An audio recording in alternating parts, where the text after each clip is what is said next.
சென்னையில் சாலையோரங்களில் வசிக்கும் வீடற்றோரை முதலமைச்சர் மு.க.ஸ்டாலின் சந்தித்த நிலையில் புதிய வீடுகளை வழங்க உத்தரவிட்டுள்ளார். இதுகுறித்து எக்ஸ் தளத்தில் பதிவிட்டுள்ள முதலமைச்சர், சென்னை 3வது கடற்கரை சாலையில் உள்ள நகர்ப்புற நலவாழ்வு மையத்தில் பொங்கல் விழாவை கொண்டாடியதாக தெரிவித்துள்ளார்.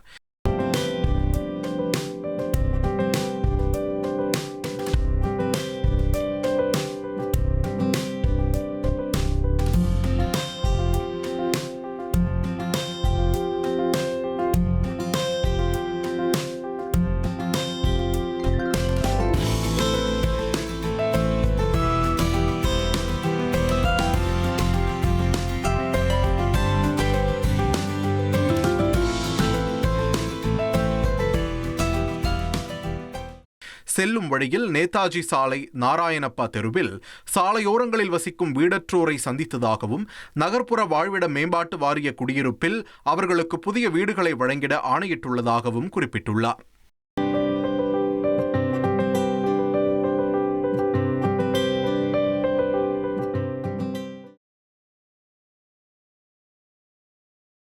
ஈரோடு மாவட்டத்தில் சுமை தூக்கும் தொழிலாளர்கள் தங்களது மாடுகளை காவிரி ஆறு வாய்க்காலில் குளிப்பாட்டி மாட்டு வண்டிகளுக்கு வண்ணம் தீட்டி மாட்டுப் பொங்கலை கொண்டாடினர்.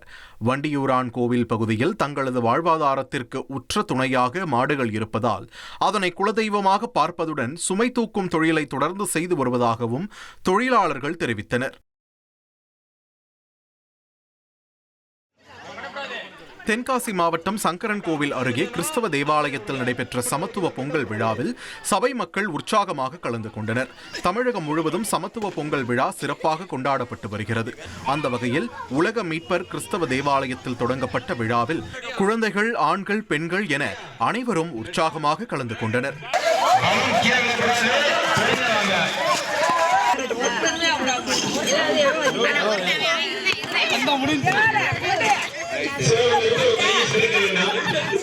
என்ன தர்றது, கை ஒரு மாதிரி போகுது, போட்டு ரைட்டு.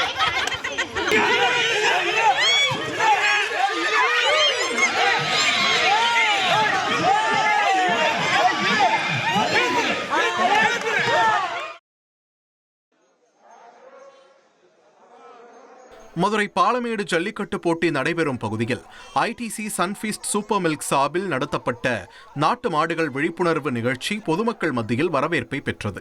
நாட்டு மாடுகளின் பயன்களை எடுத்துரைக்கும் விதமாக குழந்தைகளுக்கான விளையாட்டுப் போட்டிகளும் நடைபெற்றன. இதில் ஏராளமான குழந்தைகள் ஆர்வத்துடன் பங்கேற்றனர். நாட்டு மாட்டு பாலோட முக்கியத்துவம் என்ன, நம்ம ஜல்லிக்கட்டு எவ்வளோ முக்கியம் அப்படின்றத பொறுத்து தான் இந்த ஆக்டிவிட்டியை நாங்கள் பண்ணுறோம்.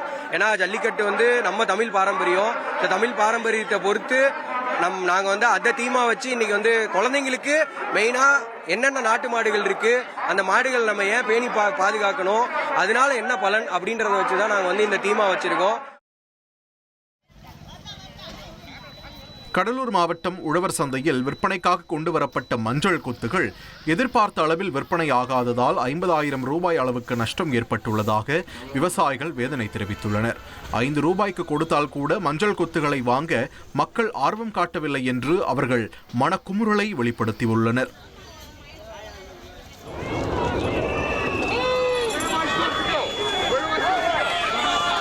அமெரிக்காவின் மினசோட்டா மாகாணத்தில் அதிகாரிகளுக்கு எதிராக மீண்டும் போராட்டம் நடைபெற்றது.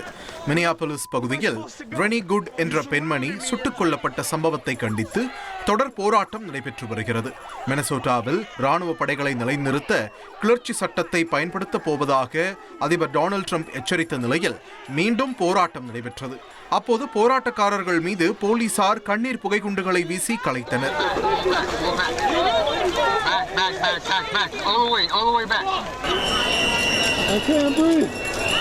I can't breathe. Hey, back up! Back up! I'm backing up.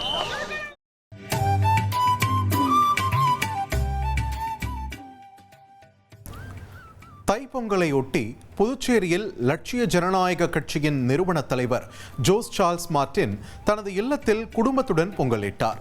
தனது வீட்டில் வளர்த்து வரும் பசுக்களுக்கு பொங்கல் வழங்கி நாட்டு மக்கள் வாழ்வில் நலமும் வளமும் பெற வழிபட்டார்.